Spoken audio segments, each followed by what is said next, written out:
ये केंचुआ अभी अभी 18 साल का हुआ है और बाहर की दुनिया देखने के लिए बेताब है।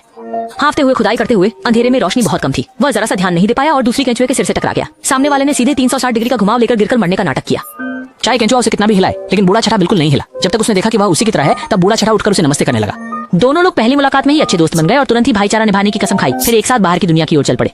दोनों केंचुए मिलकर काम कर रहे थे और उनकी गति बहुत तेज थी। जमीन के नीचे लगभग सब कुछ खोद डाला।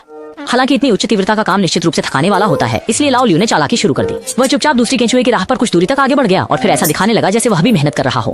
क्या ऐसी दोस्ती लंबे समय तक चल सकती है? आखिरकार उनकी खुदाई का काम बाधित हो गया। ऊपर की चट्टान बहुत सख्त थी और उनके शरीर भी अपनी सीमा तक पहुंच गए थे। उन्हें थोड़ी देर आराम करने की जरूरत थी।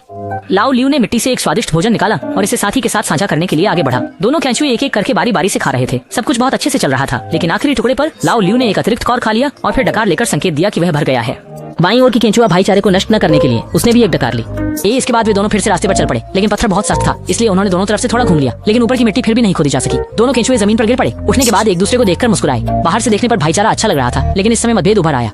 लाओ लियू ने संकेत दिया कि दाईं ओर से ऊपर की ओर खुदाई करें, जबकि साथी ने कहा कि वहाँ नहीं, बाईं ओर जाना होगा। दोनों केंचुए एक दूसरे को नहीं मान रहे थे और उनकी बहस की आवाज बढ़ती जा रही थी, जिससे उनकी नाजुक भाईचारा खतरे में पड़ गया। अंत में लाओ लियू ने जमीन पर थूक दिया और सीधे अपने चुने हुए रास्ते से चला गया। बाईं ओर की केंचुआ थोड़ी अनिच्छुक थी, लेकिन उसने भी एक थूक फेंका। विपक्षी ने भाईचारे की परवाह नहीं की तो वह कैसे सिर झुकाकर हार मान ले। दोस्ती की नाव पलट गई और वे दोनों अपनी अपनी चुनी हुई राह पर चल पड़े। अंततः बाईं ओर की केंचुआ पहले बाहर आ गई।